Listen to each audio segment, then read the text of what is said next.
ये कहना भी गलत नहीं होगा, जिस तरीके से बीजेपी को जनता ने भरोसा जताया, समर्थन दिया और जो नतीजे रुझान परिवर्तित हो रहे हैं वो कई बार देखने को भी मिल रहे हैं। इस बीच बड़ी खबर आ रही है, गाजियाबाद से उपचुनाव में बीजेपी के प्रत्याशी संजीव शर्मा जीते हैं। उपचुनाव में बीजेपी के प्रत्याशी संजीव शर्मा की जीत हुई है गाजियाबाद उपचुनाव में। जिस तरीके से वोट परसेंटेज की अगर आप बात करें तो बीते 20 तारीख को हमने देखा था कि गाजियाबाद में 33.3% ही वोट परसेंटेज हुआ था, 40% में नहीं पहुंचा था। कहा यह भी जा रहा था कि गाजियाबाद में उपचुनाव में वोटर्स में उत्साह नहीं देखने को मिल रहा है, लेकिन अब यह कहना गलत नहीं होगा कि जो वोट परसेंटेज निकलकर सामने आया था वो टोटल ग्रॉस होता है कि कितने वोट पड़े हैं और कितने परसेंटेज कंपैरेटिवली रहे हैं। तो संजीव शर्मा जीते हैं बीजेपी के प्रत्याशी। गाजियाबाद उपचुनाव में समाजवादी पार्टी के प्रत्याशी भी मैदान में थे, टक्कर कांटे की मानी जा रही थी, लेकिन संजीव शर्मा ने जीत दर्ज की है गाजियाबाद के उपचुनाव में। एक बढ़त यहां पर बीजेपी को मिलती नजर आ रही है।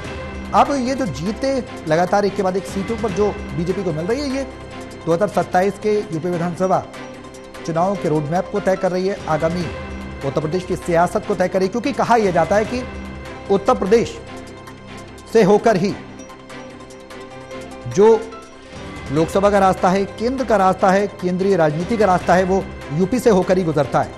प्रधानमंत्री की बात करें, संसदीय क्षेत्र उनका भी उत्तर प्रदेश ही रहा है। रक्षा मंत्री की बात करें, संसदीय क्षेत्र उनका यूपी रहा है। या फिर बीते इतिहास पर नजर डालें तो जो भी प्रधानमंत्री हुए हैं, अटल बिहारी वाजपेयी की बात करें या और दिग्गज प्रधानमंत्री की बात करें, तो उत्तर प्रदेश एक ऐसा सूबा रहा है जहां से केंद्र की राजनीति तय होती है।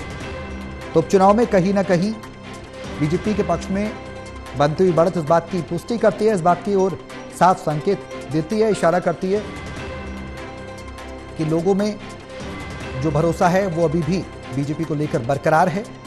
प्रधानमंत्री मोदी के नेतृत्व में, उनके विकास में, उनके वादों में भरोसा है, उनकी बातों में, और डेवलपमेंट और जो योजनाएं हैं उन पर जनता भरोसा करती है, मोहर लगाई है। उपचुनाव की तस्वीरें टैली आप देख सकते हैं टोटल टीवी पर। सबसे तेज नतीजे हम आपको दिखा रहे हैं। महाराष्ट्र में, झारखंड में, यूपी, पंजाब, बिहार, उत्तराखंड, एक एक सीट की हम एनालिसिस कर आपको बता रहे हैं कि कहां क्या स्थिति बनती नजर आ रही है। हालांकि पूरी तरह से अभी फाइनलाइज नहीं हुए, लेकिन जो सीटों पर जीत निकलकर सामने आ रही है वो इस बात की पुष्टि करने के लिए काफी है, यह बताने के लिए काफी है कि परफॉर्मेंस किस राजनीतिक दल का क्या रहा है और जनता क्या सोचती है, क्या चाहती है। जनता भटकाव की राजनीति नहीं चाहती। कुछ सीटें ये बता रही हैं, कुछ सीटों के परिणाम ये बता रहे हैं। जनता विकास चाहती है, सुरक्षा चाहती है, महिला सुरक्षा चाहती है, रोजगार चाहते हैं आज का युवा। इस बात की पुष्टि ये नतीजे करते नजर आ रहे हैं। महायुति को बड़ा समर्थन महाराष्ट्र में, झारखंड में इंडिया गठबंधन को, जो इंडिया गठबंधन का जो सिलसिला रहा है झारखंड में, वो कहीं ना कहीं खासकर हेमंत सोरेन का कहें तो एक गढ़ रहा है।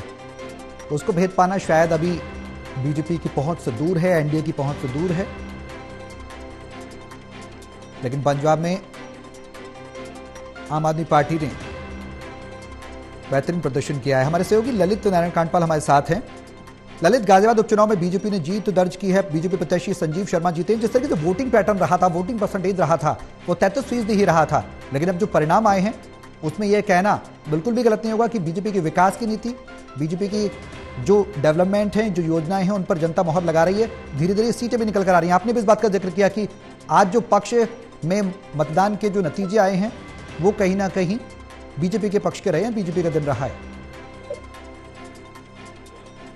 ये बिल्कुल आपने सौरभ सही कहा कि आज हम देख रहे हैं कि जो संजीव शर्मा है, संजीव शर्मा जो है गाजियाबाद से, वो तकरीबन जो है 70,600 वोटों से जीत गए हैं। और संजीव शर्मा पहले राउंड से ही लगातार आगे चल रहे थे और अब जबकि एक तरह से 14वां 15वां राउंड भी पूरा कंप्लीट हो चुका है, तो उसके बाद उसकी जो जीत का मार्जिन है वो 70,000 को पार कर गया है। तो आप ये समझ सकते हैं कि 70,000 से बड़ी जीत जो है बहुत बड़ी जीत है। और हालांकि गाजियाबाद जो है ट्रेडिशनली भारतीय जनता पार्टी की सीट रही है, इससे पहले भी वहां से जो अतुल गर्ग थे, जिनको भारतीय जनता पार्टी ने लोकसभा में उतार दिया था, वो वहां से लोकसभा का चुनाव भी जीते थे और अब जो है भारतीय जनता पार्टी ने वहां विधानसभा का चुनाव भी जीत लिया। जी बिल्कुल ललित, ये बात इस बात की पुष्टि करती है कि कहीं ना कहीं जनता विकास चाहती है और बीजेपी की जो सीटें निकल कर आ रही हैं वो ये विजन, एक न्यू इंडिया का जो प्रधानमंत्री ने देखा है उसके साथ जनता है, इस बात की पुष्टि भी लगातार करती है। केदारनाथ में भी बीजेपी ने अपनी सीट निकाली है, गाजियाबाद में भी परफॉर्मेंस बेहतर रहा। हमारे सहयोगी ललित ने बताया कि 70,000 जो सीट हैं, 70,000 जो वोट हैं, वो कहीं ना कहीं अपने आप एक मार्जिन है, बड़ा मार्जिन है।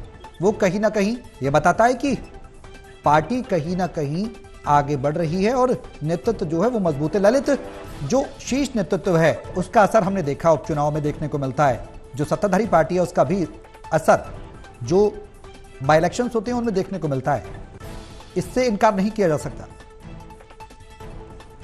बिल्कुल आपने सही कहा कि बाई इलेक्शन का असर भी काफी हद तक देखने को मिलता है और जिस तरीके की स्थितियां आज हमको गाजियाबाद में देखने को मिली है, इसके अलावा कई और विधानसभाओं में देखने को मिली है, वो ये बता रहा है कि भारतीय जनता पार्टी और के लिए बड़ी जीत हुई है। उत्तर प्रदेश की उपचुनाव में भारतीय जनता पार्टी को बड़ी जीत हासिल हुई है। अब ये सारे घटनाक्रम देखने होंगे कि किस तरीके से जो है वहां पर नतीजे निकलकर सामने आते हैं। बिल्कुल ललित, साइकिल नहीं चली कमल का फूल चला, ये वाकई में अपने आप में बताता है कि जनता क्या चाहती है। तस्वीर धीरे धीरे साफ हो रही है। टोटा टीवी पर पल पल की अपडेट हम अब तक पहुंचा रहे हैं, सबसे तेज नतीजे। आप बने रहें ललित हमारे साथ।